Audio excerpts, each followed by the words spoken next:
कुंडली बनाते और देखते समय अर्थात किसी जातक की कुंडली का फलादेश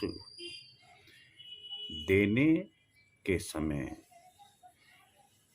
नक्षत्रों का बहुत महत्व होता है।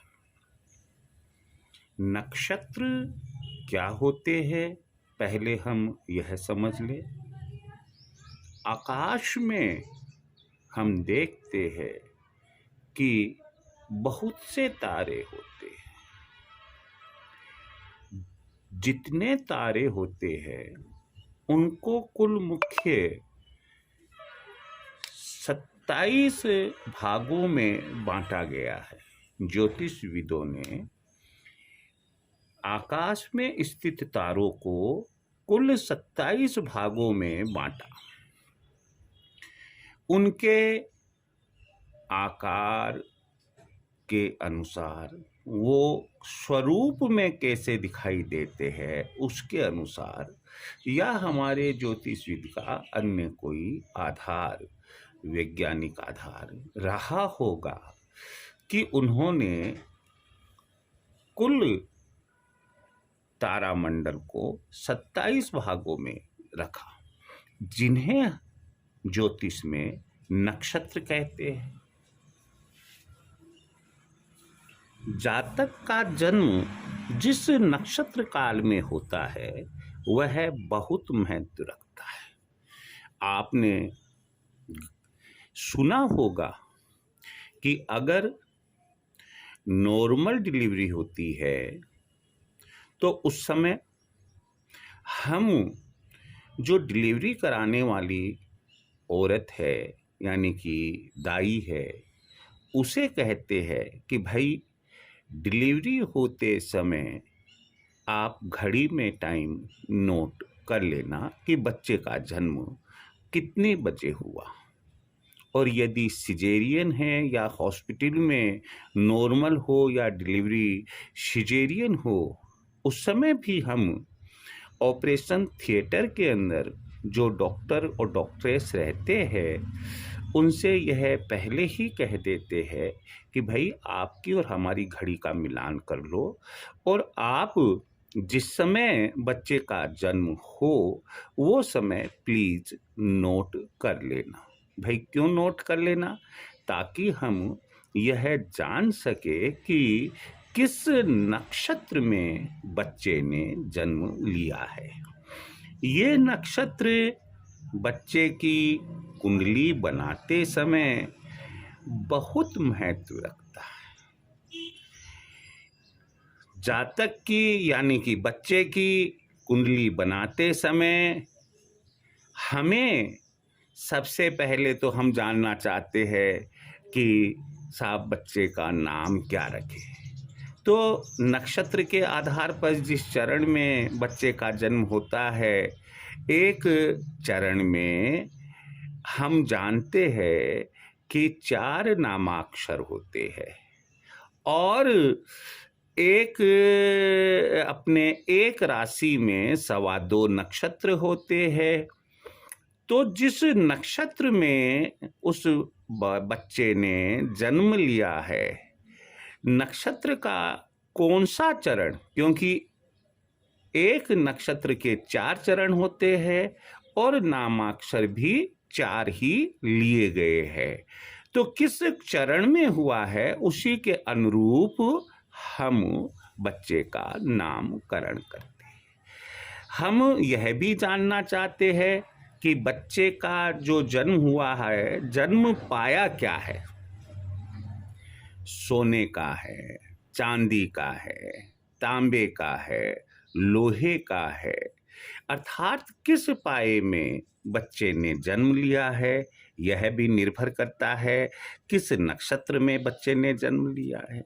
बच्चे के जन्म के समय जो करण है वो कौन सा चल रहा था, जो योग है वो कौन सा चल रहा था, और महादशा ये देखिए, ये बहुत महत्वपूर्ण है, क्योंकि बच्चे की पूरी जिंदगी का लेखा जोखा जन्म कुंडली के साथ महादशा से जुड़ा हुआ होता है। आप जानते हैं कि 9 ग्रह होते हैं, 9 ग्रहों की 9 महादशाएं होती है, और महादशा कुल 120 वर्ष की होती है।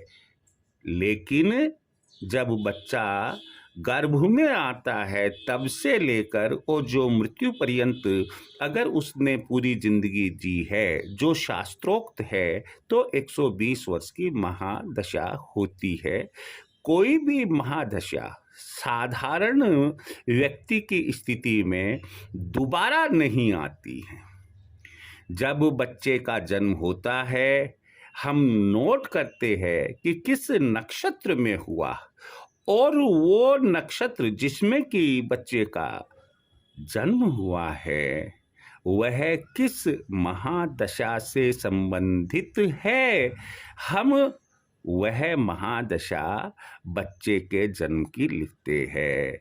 जैसे सूर्य की महादशा 6 वर्ष की है, चंद्र की 10 वर्ष की है, मंगल की 7 वर्ष की है, और इसी प्रकार से हम शुक्र तक चलते हैं तो शुक्र की 20 वर्षों की होती है।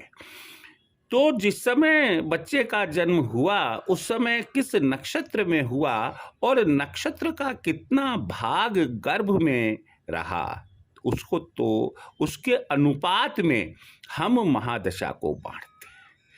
गर्भ में जिस अनुपात में वह नक्षत्र का जो भाग रह चुका है, और जन्म लेने के बाद नक्षत्र अब कितने समय तक रहेगा, यानी कि उसका समाप्ति काल क्या है, ये 2 भाग हम कर लेते हैं।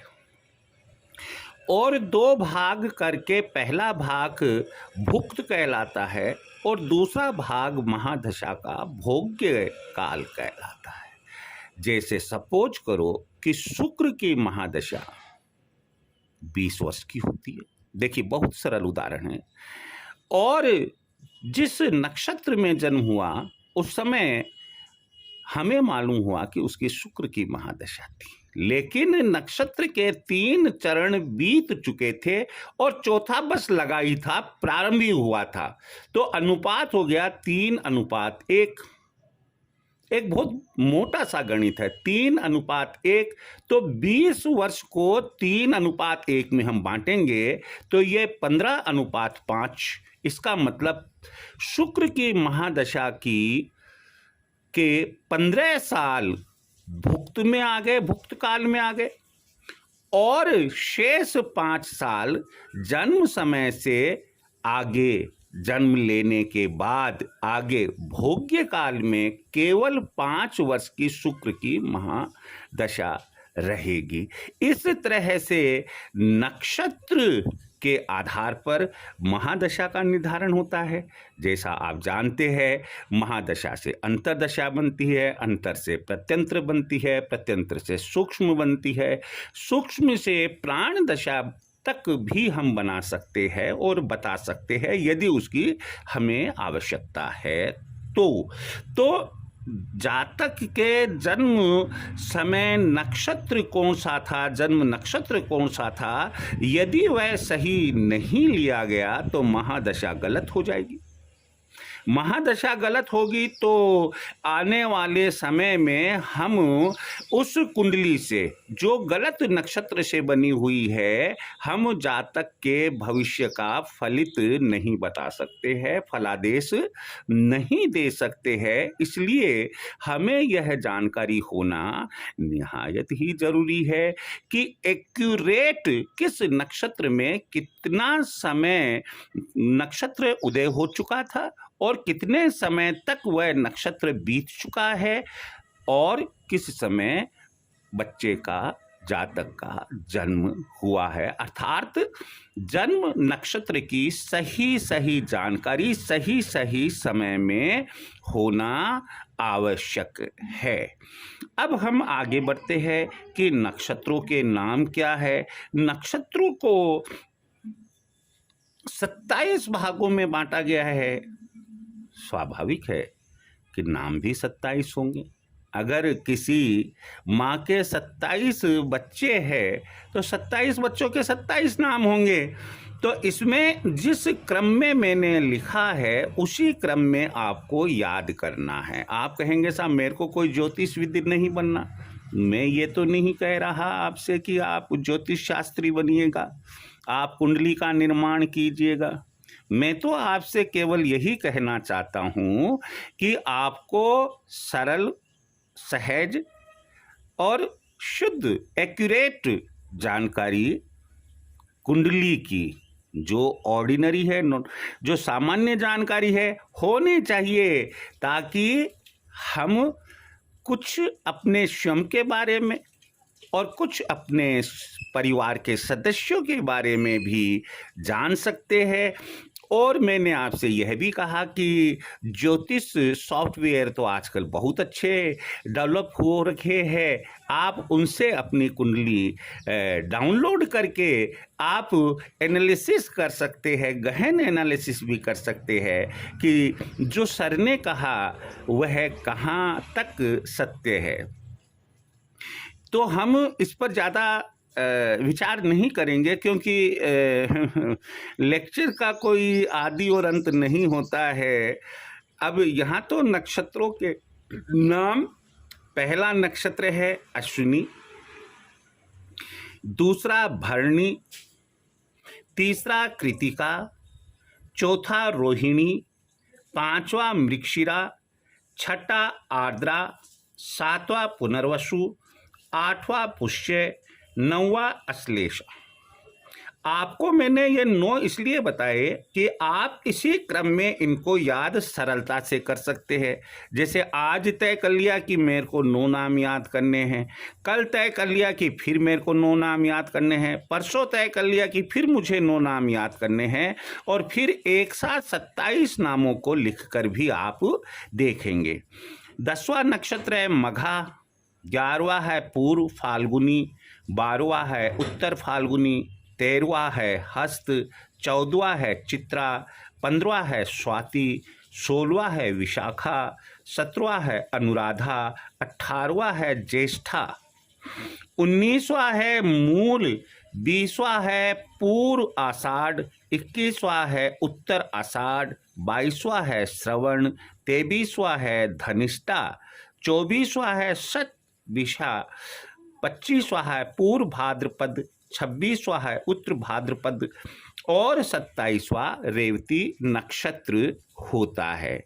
नक्षत्रों से बहुत सी और जानकारियां भी आपको मिलेगी। जैसे कई बार हम सुनते हैं कि साहब अमुक बच्चे का जन्म तो मूल नक्षत्रों में हुआ, तो अगर आपको ध्यान है कि ये मूल नक्षत्र कौन कौन से है, तो आप ये बता देंगे कि भाई इसका जो नाहवण है वो 27 दिन बाद में होगा, 27 जगहों 27 कुओं का जल लाना पड़ेगा, 27 प्रकार की वनस्पति, 27 प्रकार के फल, 27 प्रकार की मिठाई, और इस प्रकार से आपको स्वयं को ये जानकारी होने लग जाएगी कि आखिर ये जो मूल नक्षत्र है क्या है। और मैं एक और बात बता दूं इसमें कि जैसे मूल नक्षत्र में किसी बच्चे का जन्म होता है तो वो किसी एक पक्ष विशेष पर भारी रहता है, या तो दधियाल पर या ननिहाल पर। और दधियाल में है तो दादा पर भारी है, दादी पर है, माता पर है, पिता पर है, बड़े भाई पर है। किस पर भारी रहेगा आपको जानकारी हो सकती है। ननिहाल पर है तो नाना नानी, किसके ऊपर भारी रहेगा यह भी आपको जानकारी हो सकती है। समय रहते हुए आप उनका पूजा पाठ करवा सकते हैं और मूल नक्षत्रों की शांति हवन करवा सकते हैं। खैर ये अलग से एक टॉपिक है मूल नक्षत्रों का। मैं तो केवल यहाँ इसलिए जानकारी दे रहा हूँ कि ताकि आपको ये नॉलेज में आ जाए कि आखिरकार मैं ये 27 के 27 नक्षत्र क्यों याद करूं। कुछ जगहों के में आप पढ़ेंगे हस्त नक्षत्रों को अमुक काम करेंगे तो अच्छा रहेगा, कुछ में पढ़ेंगे कि जैसे ये पुष्य नक्षत्र अगर रविवार को आता है तो रवि पुष्य होता है, अगर गुरुवार को आता है तो गुरु पुष्य होता है। कुछ जगहों पर आप पढ़ेंगे कि भाई अनुराधा का नक्षत्र में ये होता है, रोहिणी नक्षत्र इतना अच्छा माना गया है, आदि आदि। और इन नक्षत्रों को याद करने पर मैं आपको एक ऐसा सूत्र भी बताऊंगा कि यदि आपको ये मालूम पड़ जाए कि जातक का जन्म इस नक्षत्र में हुआ है, तो आप नक्षत्र का नाम सुनते ही तुरंत बता देंगे कि जन्म समय उसकी कौन सी महादशा चल रही थी। ये आप तुरंत प्रभाव से बता देंगे। आपको विश्वास रखना पड़ेगा। ऐसा सूत्र भी हमारे ज्योतिष शास्त्रों में अपने ग्रंथों में दिया है, उसकी जानकारी भी मैं आपको दूंगा। यहाँ हम इसे अब समापन की ओर ले जाते हैं। मैंने एक नोट लगाया कि एक 28वां भी नक्षत्र ज्योतिष ग्रंथों में मिलता है, जिसे अभिजीत नक्षत्र कहते हैं।